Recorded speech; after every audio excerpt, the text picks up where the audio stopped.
Thank you to all the audience here. I know, the post-lunch session can be a little difficult in the sense that, the blood circulation really moves very fast to a different region. A person can start feeling dizzy, but we'll try to keep this panel discussion really very crisp, to the point, and something that would make sense. Now, the discussion is on the handbook for ZTA, ZTA, whatever it is, Zero Trust Architecture and Framework, something that has been alluded to before as well, uh, maybe when I was speaking, when there were other panel discussions happening as well. However, we do feel that there is a need to go in depth in this topic because it is one of the most debatable ones. And in the world of cybersecurity, I think the zero trust architecture has really taken the world of enterprise security by storm and continues to do very well. Particularly keeping in mind two things, one of which is the starkly changed realities that we confront today in the aftermath of the unprecedented circumstances that were there during the pandemic, as well as the general drift of the technology, where we see, a cloud-first approach really dominating technology circles. So there wouldn't have been a better time to discuss all this because, as you can see, I have a packed house. And so I'm really hoping that, with this August panel of speakers that we have, we would provide a very diverse perspective to ZTA, and which is the reason why we are here. As in French, it is called the raison d'être. So let's start the proceedings. Mansi, starting with you, what are your initial thoughts? Yeah, so my initial thought is that ZTN is here to stay. And yes, it is a zero trust approach, which is there that, inspect everything and do not trust anything. Of course, we trust all of you, and we trust our employees, but that is the approach in network which we really need to look at. That is what I feel, especially where the lateral movement is concerned. You really need to, work on how we can detect the lateral movement where ZTN really plays a big role. Wonderful. Those are wonderful opening remarks. Now, I would really want to make the discussion more granular, and for that, I'll have to go to Imran. So, Imran, we see that the threat landscape has really evolved and continues to evolve in the sense that every day I'm flooded with, WhatsApp forwards, mails, telling me about the enormous number of attacks which keep happening. And as I was alluding to in the morning, uh, cybercrime today is a $7 trillion industry, and it is next only to the USA and China in terms of size. So, how do you see the emergence of new threat vectors on these, threat landscape? So since say adoption of cloud and digitization is happening everywhere, so no industry is untouched with this.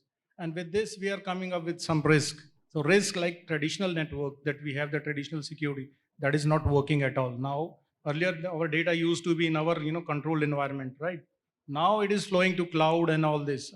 When you are moving to cloud there's a myth.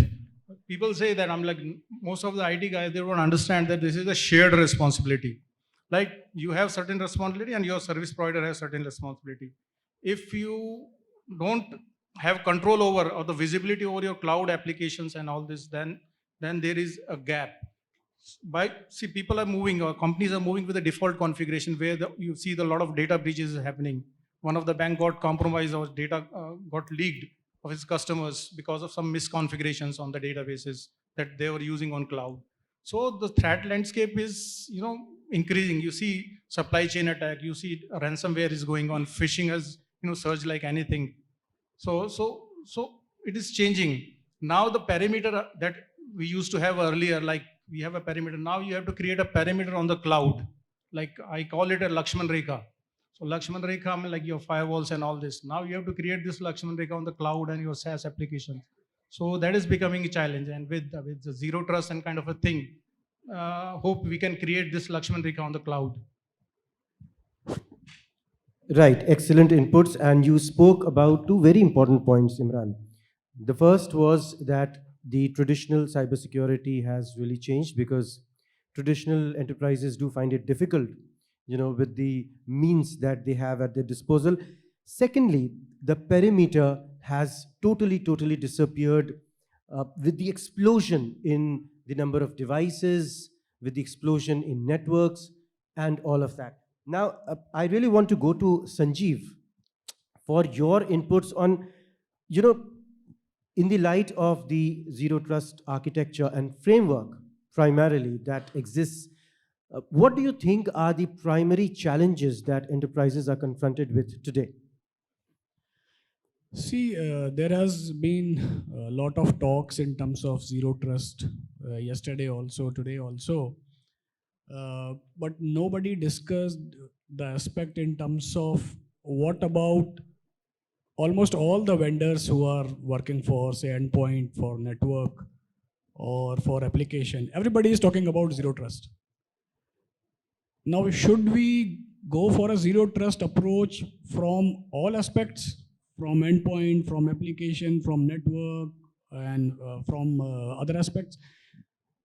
Or a zero trust framework should be adopted with a single pane of glass where we can say, can we eradicate all these technologies or eradicate all or upgrade all these technologies once for all or one at a time? So that has always been a big challenge in terms of selecting a zero trust approach. If we hear to every vendor or every solution provider, I think there should be a common framework along with zero trust in terms of identifying, how zero trust can be integrated in the organization, with a single pane of glass and not in silos again, talking about the various subdomains of the organization. Right. Sanjeev, sticking on to you for the time being, do you think, as enterprises try to, implement this kind of a framework, do you think there is a distinction between digital first and legacy organizations? Yeah, see, every organization is now trying to move into, we discuss into cloud or into, virtualized environments. But still, if you see the legacy applications, it's not only about the legacy application. I can say it's about the legacy hosting. Though the application is, working to, provide us top-notch technology or working on the best protocols, but how it is hosted? Is it hosted or managed by a SaaS provider in their premise? Or is the application hosted in, say, my organization premise? Or in a hybrid mode, the application is hosted, though in my premise, fully managed by me, but some aspect of it is managed by my vendor. Now, when I try to put zero trust framework or approach, then again, there would be too many questions in terms of the responsibility factor. Like now, who is supposed to take the first step in terms of going for a zero trust? My vendor, my service provider, or myself? Right. That is a very interesting point raised by Sanjeev, where he's spoken about, you know, the responsibility bit. I mean, who takes the responsibility? Where does the buck really stop when something goes wrong? In fact, I would like to point out that, this is a realm where we would see that the evolution of the CISO role is taking place in a large extent, to a large extent. So really keeping that theme on, Naveen, would you like to add something to it? Well, frankly speaking, ZTA or ZTA, if we would have said this word so many times, it's like a saint, कहते हैं ना राम का नाम लेने जैसा है. अगर इतना हमने किया है तो probably we would have had the gods here. But I see that most of the vendors and all from the CISO fraternity, cybersecurity fraternity have been all been talking a lot about ZTA. My disclaimer is that these views are of my company and my also, because I only try to speak what what basically I believe in. And I think what we are doing here is fantastic. Coming to the point in terms of, I resonate complexities after what I have learned from all of you. One is that how do you go to the management and convince them we want to go with a ZTA, which is a journey. है ना, उसका outcome or ROI is another challenge which is there.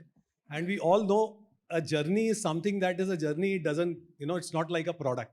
So definitely one challenge is the management part. Second, I feel is that convincing the management. Second, I feel practically speaking, it is, the complexity, because there is already a lot of noise, a lot of OEMs, a lot of products. You already have to cover the, the workforce, and from the workforce to the workloads, everything, including the workplace, as we call it, the networks. The complexity of this so-called ZTA is tremendous. So I think reducing complexity, ensuring that it is a continuous process, convincing the management are the two biggest challenges that I see.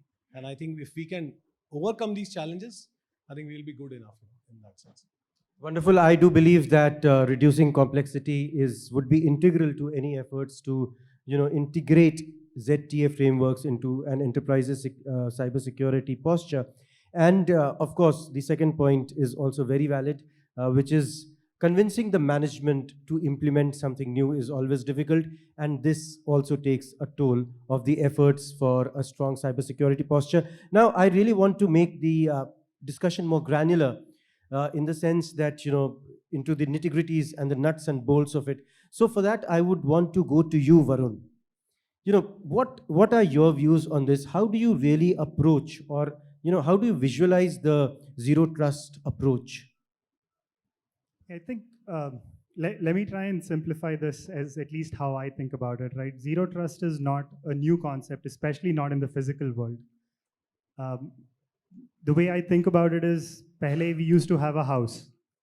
You enter into the house, you had access to all the rooms. So all you had to protect was the boundary, the doors, and the windows, and you're done.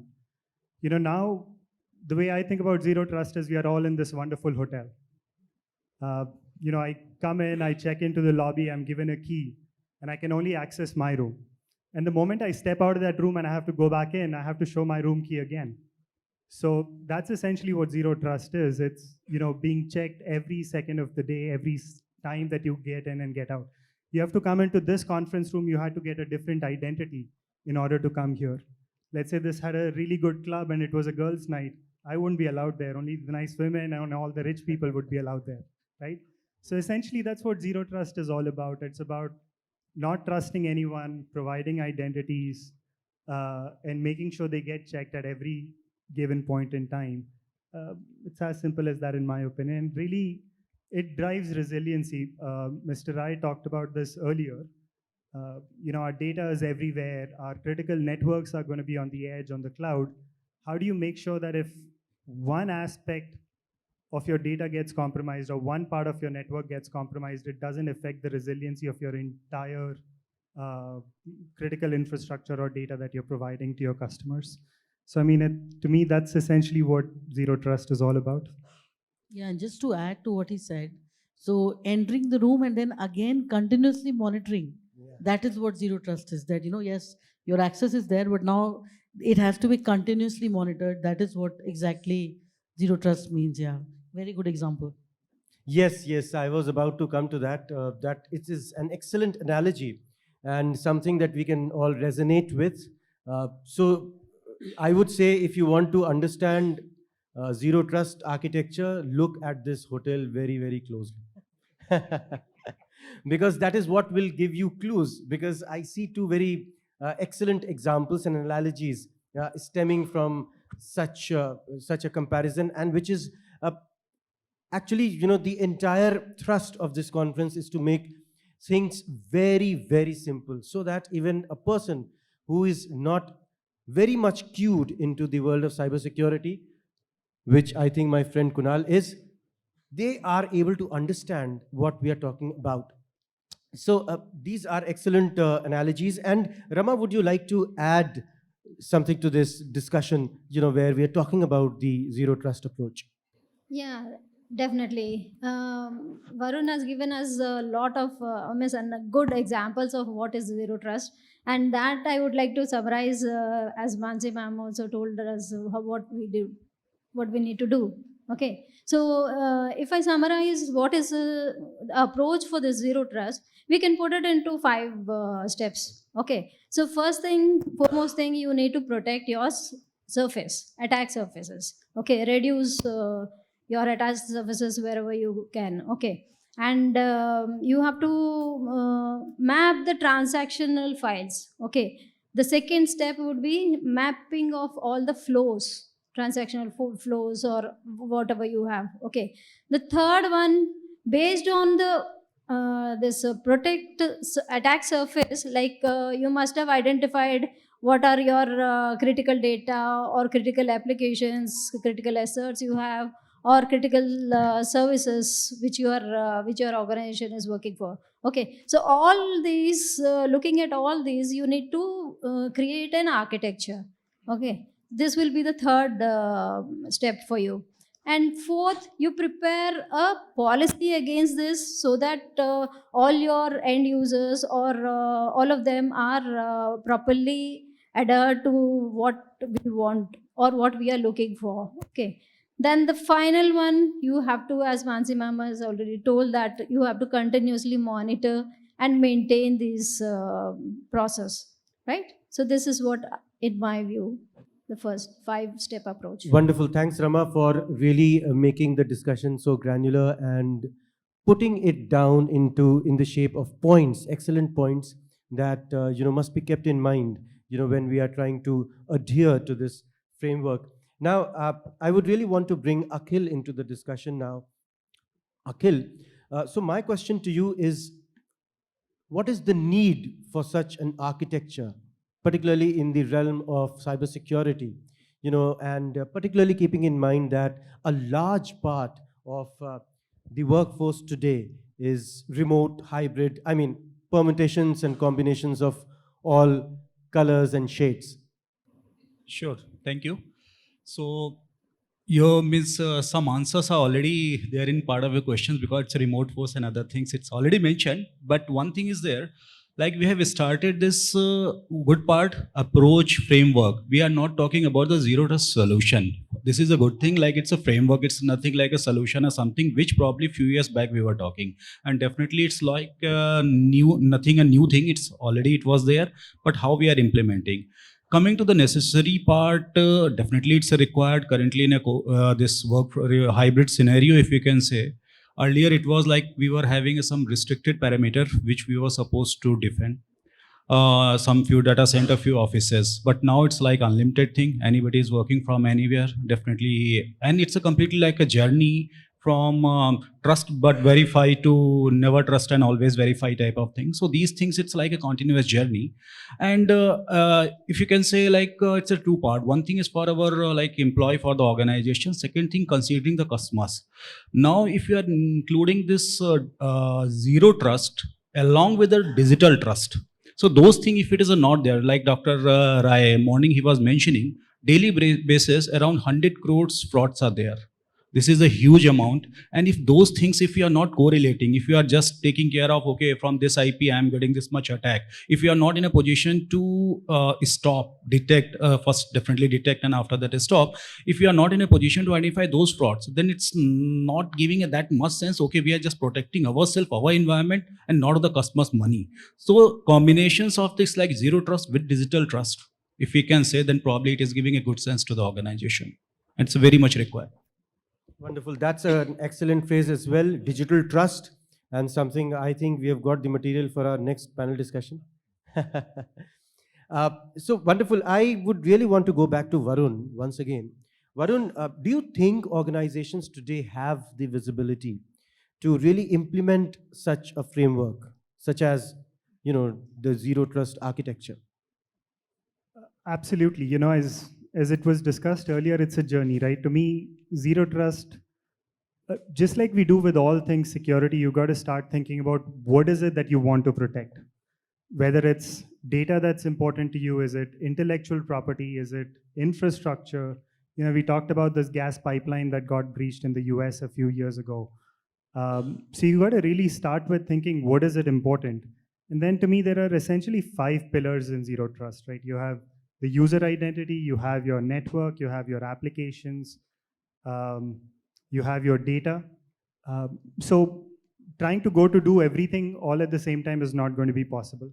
Start with maybe one or two things, make progress against it, protect what's the core of what you're trying to, what your crown jewels are, and then over time continue to mature in that journey. I think all of us are on that journey today, right? We've implemented some form of segmentation. It may not be micro segmentation, but it may be macro segmentation. The next step will be to go to micro segmentation.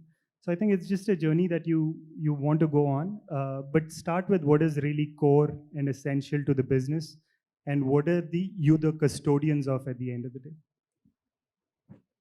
Wonderful inputs. I totally concur with you on this aspect that it is a journey where enterprises need to keep several aspects in mind when they are trying to, really look at the ZTA architecture and move forward and implement it. Now, it's time to bring in Ravi into the discussion. So my question to you, Ravi, is, what does zero trust really mean for your enterprise? And do you think it fits into the traditional way of thinking about cybersecurity? So I think ZTA, I would say it was a very natural kind of a progression that had to come. Just that maybe, pandemic kind of brought it like to the forth of it and made it very visible. But I think essentially ZTA talks about like, taking the basic principles of identification, authentication to the next level. So in other words, how I see it, that it's like sharpening the battlefield, right? Earlier you were okay with broad boundaries, broad access privileges. Now, because the workforce has moved out, and not only the workforce, that is people, your data center has moved out. So the users, which is endpoint, your servers, which is your data center, everything has moved out. So you need to have very strict and stringent control over who is accessing what. Are these the real people behind those machines from where the connections are originating? And I think one of the fellow member kind of covered that it's about like 4 or 5 components, which is your devices authentication, your privileges. It's about user authentication, applications. So it's a culmination of all those things. And in our industry, it is like very much relevant and important because we are into the BPO space, which like has got so many clients. So for us it is very important to have a very segregated environment because we are catering to our clients. So very well applicable to us, and a lot of workforce in our case also moved outside. So we need to be very careful about who is logging in. Is he or she logging in? So are we locking down on the devices? So I think all those things are very, very relevant and important for us. Absolutely. That is the reason why I went to you, because your perspective was very important in the sense of the zero trust architecture, because your industry is a very data sensitive, identity sensitive industry. Would anyone else want to add to this? Yeah, so I'll just add one point that, as everybody said, one thing which adds to zero trust is the threat intel. So because it is continuous monitoring, the threat intel has to be very accurate, and that is one challenge which we really see in ZTNA. That is some IPs have been breached, and then you get that intel which you use to do continuous monitoring. But you really need real-time threat intel to take ZTNA forward. So have you experimented with this approach, Mansi?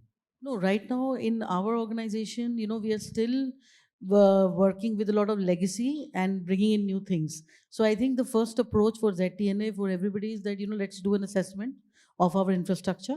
And then once the assessment is done, then at least whatever tools and technologies we have, and if they can be ZTNA enabled, I think first step should be that do that. And then whenever a new renewal is coming, then we bring in the new technologies. So, so it is a continuous journey, but yes, at least we can reach somewhere.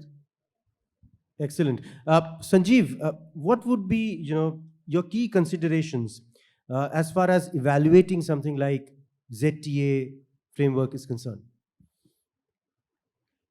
See, currently what I think is there is no precise checklist that has been developed to evaluate a vendor in terms of ZTNA.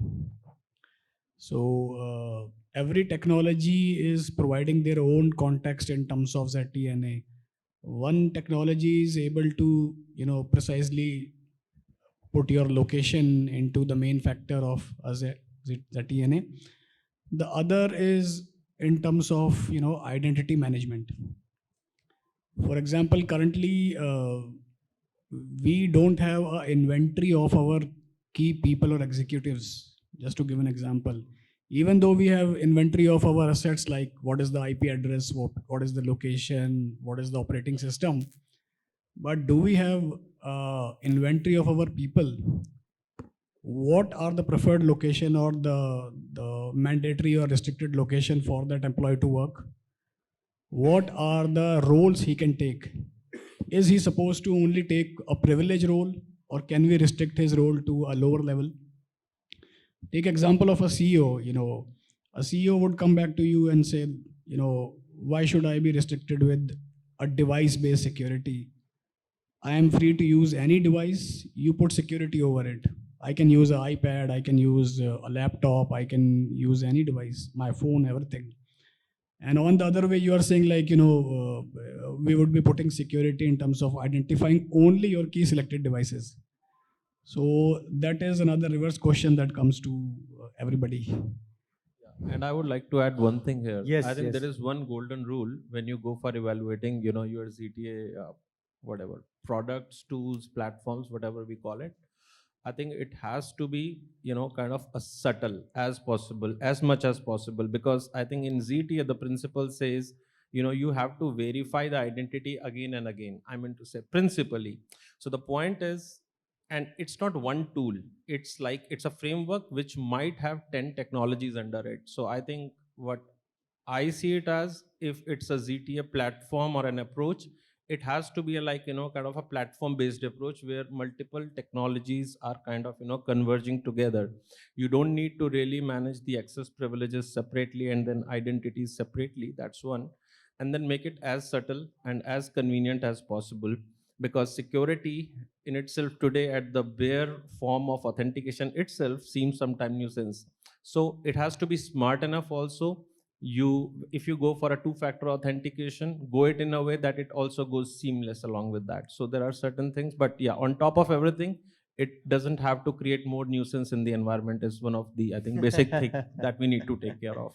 That's put very, very straightforward manner. Yes, I'll come to you, Naveen, about this. But you have raised, important points. And for example, what Sanjeev also spoke about, that there is the need for a precise checklist, and that the ZTA framework, it's a framework. It encapsulates a lot of diverse technologies, because it's not a product, it's an approach, it's a framework. Now, I would really want to bring in Ashwin, and then I will come to you.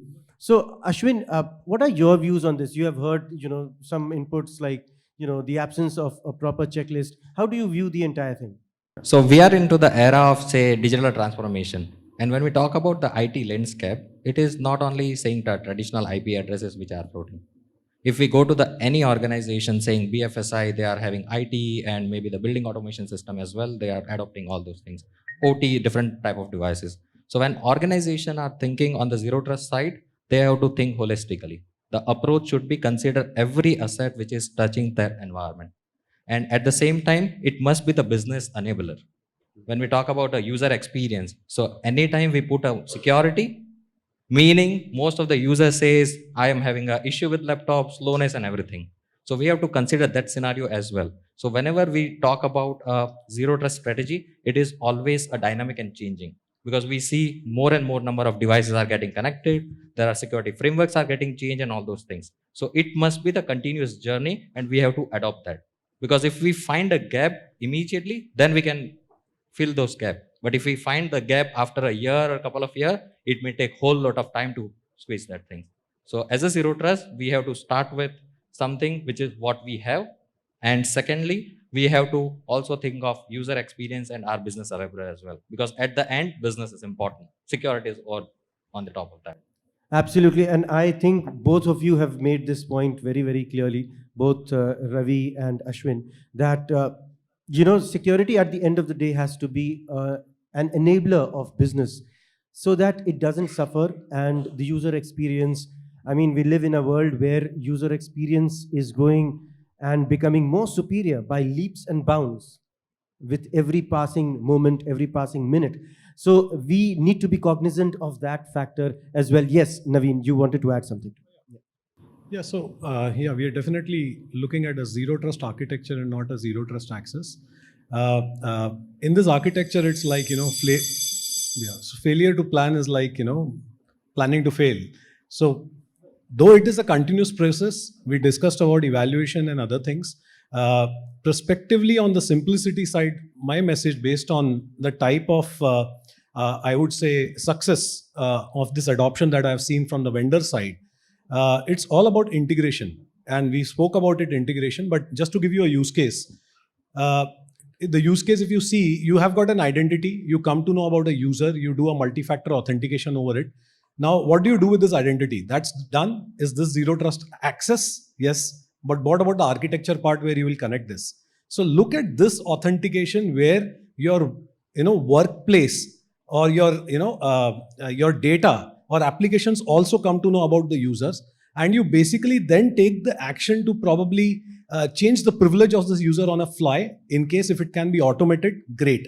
And that's what has been the success. If somebody has adopted a zero trust architecture, be it with 10 OEMs or be it with other different type of tools, it's all about the integration, simplicity, and the automation around it. So if the user today he's trusted, right now he's trusted, but the privileges change, it should be able to seamlessly, without even manual intervention, able to change that. And that can only happen when you make it simple, you make it integrated based on your workplace, based on your data, cloud, whichever way you found, in that sense. So in fact, talking about this, we have a ebook on the whole zero trust journey that one can follow. It's available on our booth. Maybe people can look at those 5 stages in which you can evolve your entire zero trust framework. Wonderful. Any other points forthcoming, because we're already on top of the hour? Do you want to add something? All right. So now we will call it a wrap. It's been a very interesting, short and crisp discussion that we have had today. And thank you, ladies and gentlemen, for really helping me adhere to the timelines that I see before me. Thank you a lot. Thank and you. I look Thank you. forward to more discussions. Thank you. Thank you.